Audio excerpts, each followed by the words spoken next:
will share with you. So it is the 23rd of April, 2026.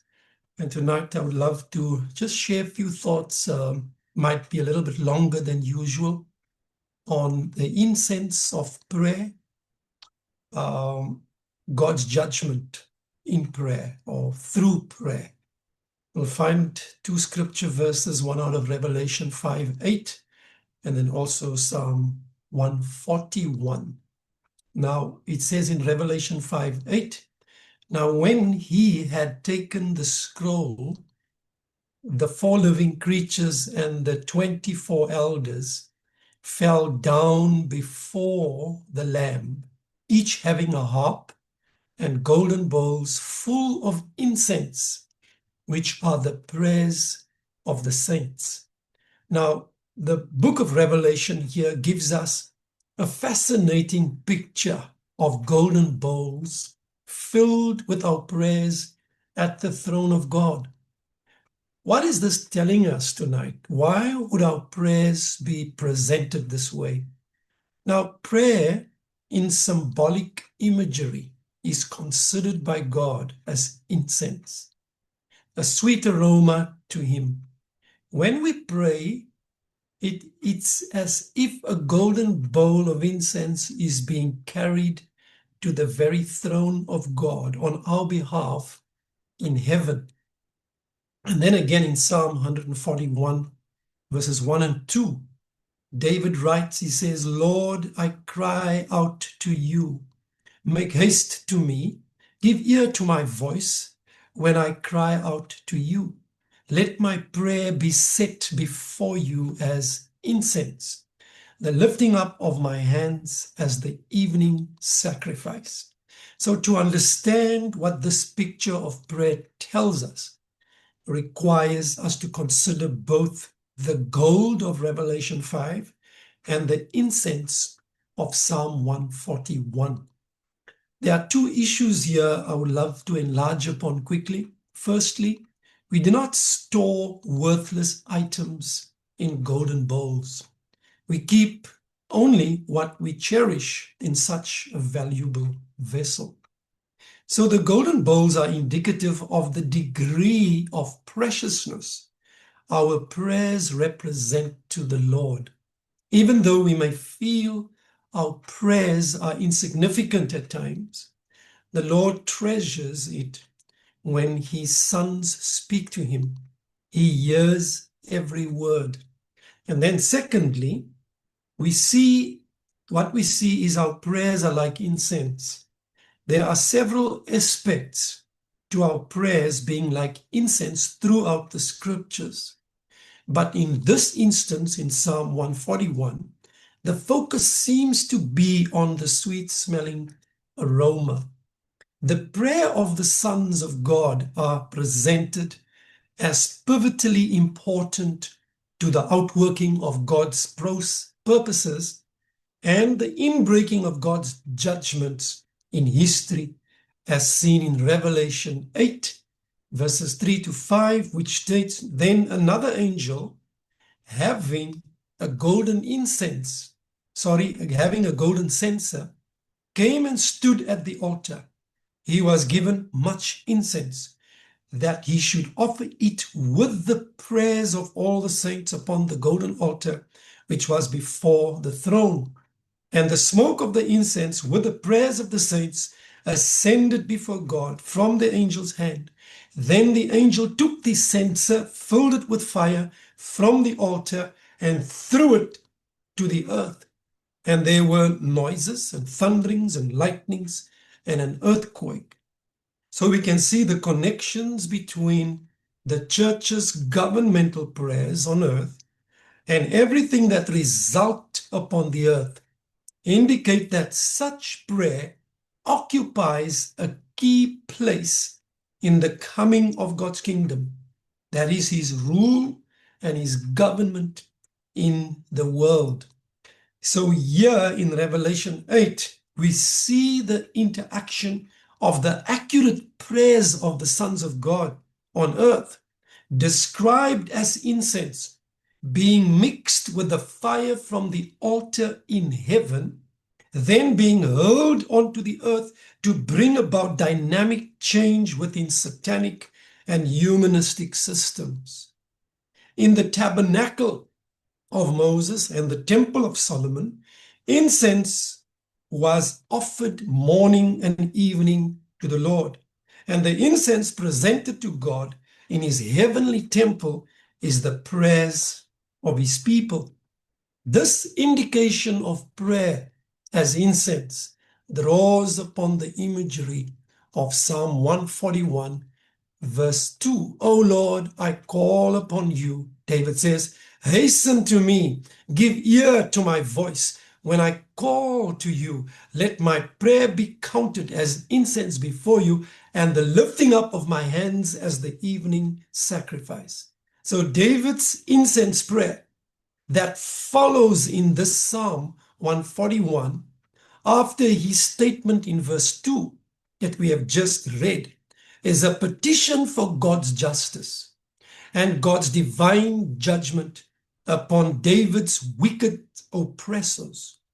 It is a prayer that is continually against their evil deeds, according to verse 5. David asks that God would preserve him in righteousness and grant him deliverance as he envisions the thwarting by God of evildoers, according to verse 6, and pleads for the ensnaring of the wicked, according to verse 10. And divine justice is what the saints petition for when the content of their prayers is revealed in Revelation 6, verse 10, that states, and they, the saints, cried with a loud voice, saying, how long, O Lord, holy and true, until you judge and avenge our blood on those who dwell upon the earth? These are the cries of the sons of God, as stated in Revelation 6:9. They were under the altar, the souls of those who had been slain for the word of God and for the witness they had become. The souls of the martyrs plead for God to avenge their slaughter, to bring justice on the earth, to vindicate them, and himself by judging those who have spilled innocent blood, defiled God's people, and corrupted God's world. This then should tonight be our prayer posture.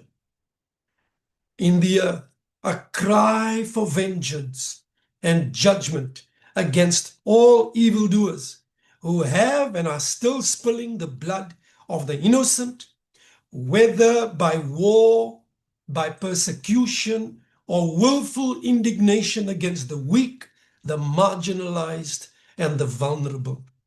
The martyr's prayer in the book of Revelation incorporates the prayers of all the Old Testament saints. The question, how long, is posed to God throughout the book of Psalms, a plea for God to intervene in the psalmist's sufferings, which is representative of the innocent and the vulnerable. To stop the enemy's reviling, as stated by David in Psalm 74, verses 10 to 12, where he cries out, "O God, how long will the adversary reproach? Will the enemy blaspheme your name forever?" I want you to see the refrain or the refrain of the words, "How long, O God? How long, O God?" And verse 11, "Why do you withdraw your hand, even your right hand?" David says to God. "Take it out of your bosom and destroy them, for God is my king from old, working salvation in the midst of the earth." And then again, Asaph cries in Psalm 79, verses 5 to 7. He cries out for God to pour out his anger on oppressive nations, as indicated in verses 5 to 7. "How long," Asaph says, "O Lord, will you be angry forever? will your jealousy burn like fire? Pour out your wrath on the nations that do not know you, and on the kingdoms that do not call on your name. For they have devoured Jacob, that's the church, and have laid waste his dwelling place.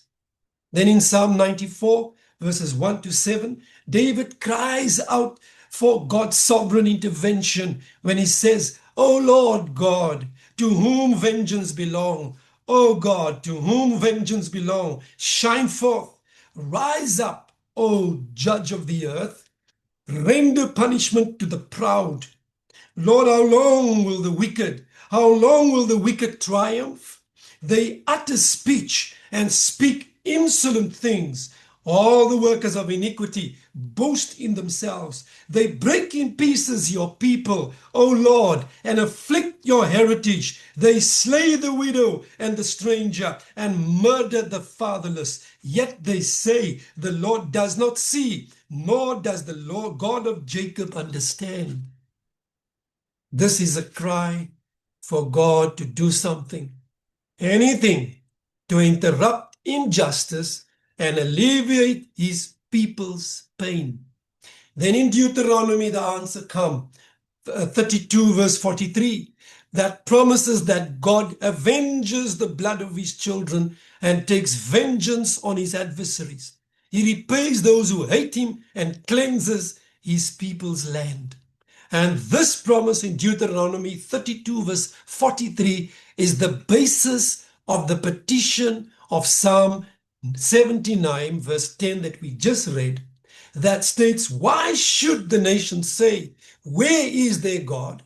Let there be known among the nations in our sight the avenging of the blood of your servants which has been shed, O God. This cry to God is in response to the destruction historically of Jerusalem and the defiling of the temple. Let the avenging of the outpoured blood of your servants be known among the nations. Before our eyes they cry out. The saints in heaven also pray after the model of this imprecatory psalm. Imprecatory psalm, that means to invoke destruction and cursing upon God's enemies, appealing to God's promise to avenge his children's blood, to defend his temple people, to cleanse the earth from the unholiness and injustice of the wicked. The final reference to the prayers of God's people in the book of Revelation occurs in Revelation 8, verses 3 to 4, where it states, and another angel came and stood at the altar with a golden censer, and he was given much incense to offer with the prayers of all the saints on the golden altar before the throne. And the smoke of the incense with the prayers of the saints rose before God from the hand of the angel. I want you to note the movement of this passage. There's movement here. An angel stands at the altar under which the souls of the martyrs cry out for judgment. And this angel is given incense, much incense, to offer with the prayers of all the saints on the golden altar of incense. You can study the incense for yourself in Exodus 30 from verse 1 to 3. And this incense is before God's throne. The incense prayers introduced in Revelation 5 verse 8 and recounted in Revelation 6, 9 to 10 are presented in Revelation 8 verse 3. And they rise before God. Significantly then, the prayers that rise in Revelation 8 are specified as the prayers of all the saints, not merely those of the martyrs, including the church, us on earth, as co-petitioners in the judgment prayers of the church in heaven. Revelation 6, 9 to 10 records the prayers of heaven as a model for the prayers of earth. And Revelation 8, 3 to 4 narrates the rising of these prayers as the pleas of the church militant with the triumphant church upon the earth. All the sons of God who long for God's righteousness governmentally, pray for his judgment on evil and injustice in all the spheres of the earth. And that is what we want to do here tonight on this platform. In our prayer pointers in the chat, I want us to pray fundamentally for these things. Number one, pray that God executes his judgment upon earthly governments that commit atrocities during war, upon the innocent and vulnerable within the nations. Number two, pray for God's justice to prevail against all evildoers who perpetrates violence and extreme persecution against his church, especially in Nigeria, North Korea, Afghanistan, Somalia, Libya, Yemen, Sudan, and Mali. There are many other countries that you can look at that persecutes the saints. You can follow up on the 50 most persecuted nations at the World Watch List 2026, issued by Open Doors International, of which I am part of. I get all my information on the persecuted church from Open Doors every month. And you can find that at https://www.opendoors.org EN/US persecution countries. It is there for you in the chat if you want to follow up on which countries are extremely under persecution. There are 50 nations, I've only mentioned a few here, that is under very extreme persecution currently in the nations of the earth. Then later on, we will also pray for healing, and I want you to get the names ready of those that you feel needs healing prayer tonight. I'm going to ask Selwyn to lead us tonight in prayer on this platform for those two fundamental things. And then please, brethren, don't be quiet. Join in and pray loud as we pray together for this vital situation. God bless you and thank you.